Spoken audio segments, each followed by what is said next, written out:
If you're just joining us, we're talking with Roberta Anding, co-founder of Performance 365 and longtime sports dietitian for the Houston Astros, the Houston Texans, Rice University, among so many others. Roberta is an educator, a speaker, and advocate for connecting what we eat to how we perform mentally and physically. And Roberta, we're going to kind of move into another topic that is very popular now, talk about gut health. Yeah. I have personally seen the effects of not having good gut health with friends and family. So, you've talked about how gut health affects your immunity. Mm-hmm. How does that do that? How does that do that? Well, when you think about your immune system, about 70% of your actual immune system is in the gut. Fancy term, it's called gut-associated lymphoid tissue, and that is oftentimes abbreviated as GALT, G-A-L-T. And so that's where your immune system lives. So what you are putting in your gut is going to directly impact immune function as well as overall health and well-being. So we've already established people don't eat enough fiber. Okay, that's problem number one. Problem number two is there's not, for the average person, enough diversity in their diet to promote adequate gut health. That makes total and complete sense. What are some foods that help the gut get better? Oh, yeah. So naturally fermented foods. Yogurt being up there as a naturally fermented food. Kefir is also a naturally fermented food. Things that maybe are not on the top 10 list for most people to eat is a fermented cabbage food product called kimchi and sauerkraut, as well as refrigerated pickles. So if you get pickles that are refrigerated, they have not been pasteurized, there is still that healthy probiotic that is in pickles. So if you don't like kimchi and you don't like sauerkraut, look for refrigerated pickles. My wife's going to be really excited to hear that because she loves eating refrigerated pickles, and so I can tell her that's she's a leader, right? She didn't even know she was doing a great thing, and she's already doing it. Have you found out, like, with some people, when I did testing, I had very low acidic in my stomach, where some people have really high. Yeah. What's kind of the difference? Ooh, wow. So that's a big question. It is a big question, but most people think that having acid in your stomach is a bad thing. Actually isn't, because that low pH, the pH of your stomach would take paint off of a car. And it's there to make sure that's your first line against food poisoning. So bacteria can't survive at low pH. So if I have a normal gut, pH of maybe around 2, that what ends up happening is I get some bacteriostatic, the ability to kill bacteria as my first line of defense. So I'm not a big fan of people just buffering their stomach or taking proton pump inhibitors to reduce the acid unless there's a medical reason for it, because you want that low pH. We talked about iron. Iron is also activated in a low pH environment. So from my point of view, God or Mother Nature got it right to begin with. And so we go in and try and modify it, say, now I don't want that acid in my stomach. You actually do. Is there something you can do to increase acid? Any foods or something? That's actually a great question. I don't know of anything that can increase it, but there are naturally buffering agents out there. So calcium is a buffering agent. Okay. So for people who take calcium supplements, they are buffering. The whole trend now with alkaline water also buffers. It also buffers. And so foods, I don't know that I could give you some, but calcium and alkaline water are two buffering compounds that I see a lot of people using.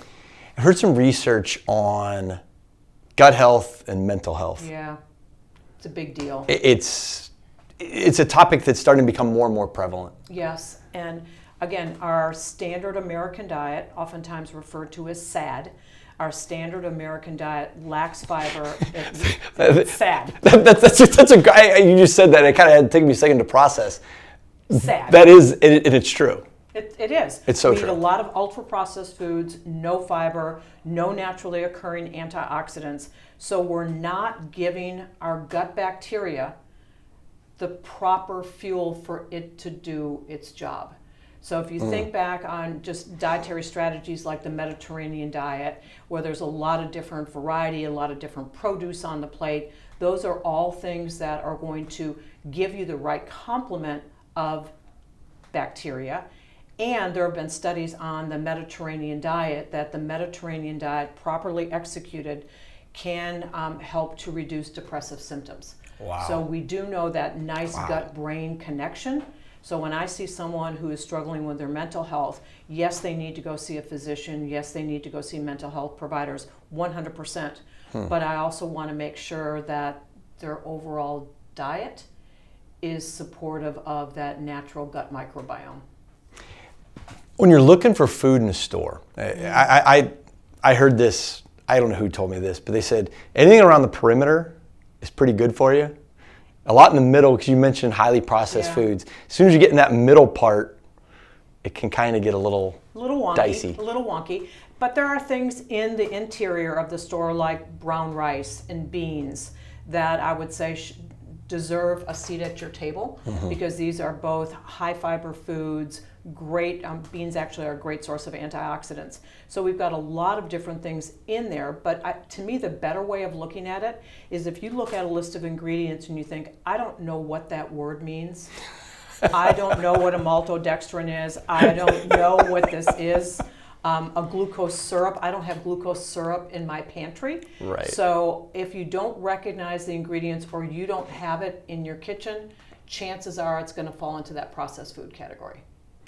That makes it easier to take. I mean, you look at some of the labels, and there's 20 or 30 ingredients listed on something that is actually a pretty simple product, or at least I thought it'd be pasta or something of that nature. Exactly. And there's just a lengthy list of it. So that makes a lot of sense. If you don't know what the word is.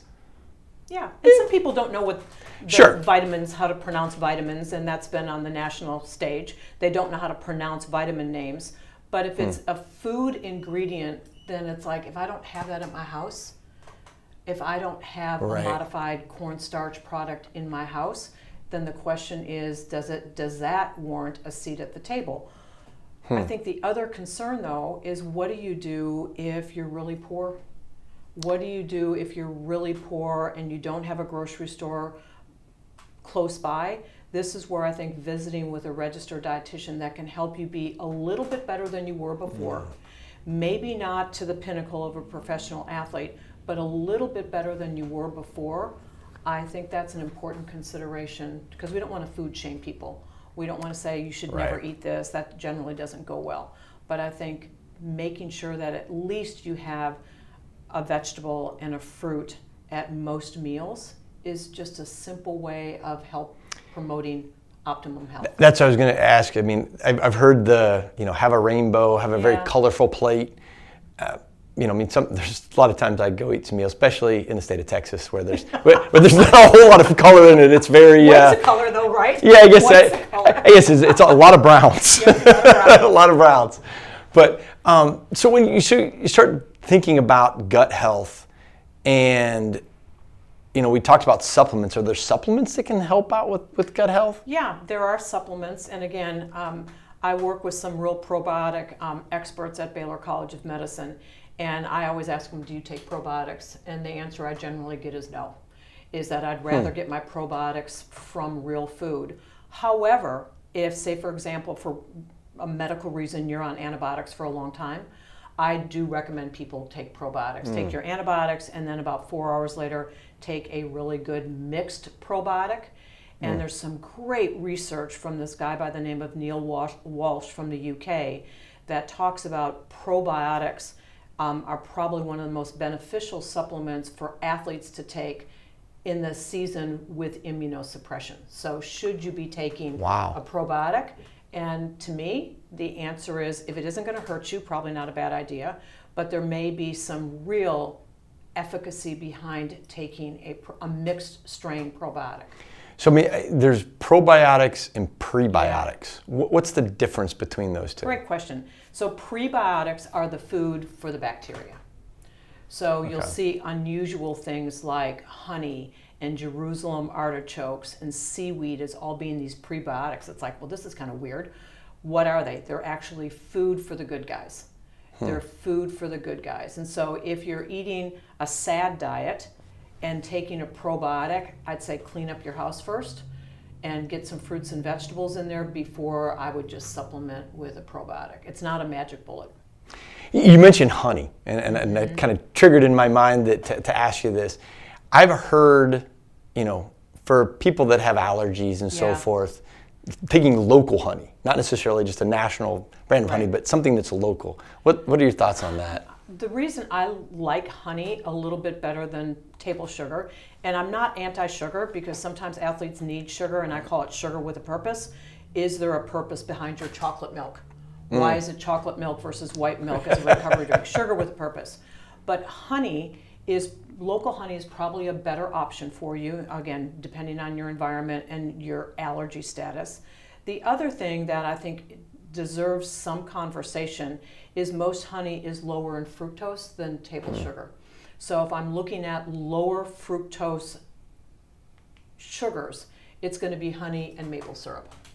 So if I have a choice of making a smoothie, I'm going to make it with one of those two sweeteners versus pouring in table sugar. I say that's my preference for sure. I mean, I have honey almost every single day. Fascinating. We touched on a bunch of stuff. We're going to be back right after the break, and we're going to talk some trends and some big picture nutrition with Roberta right after this commercial break.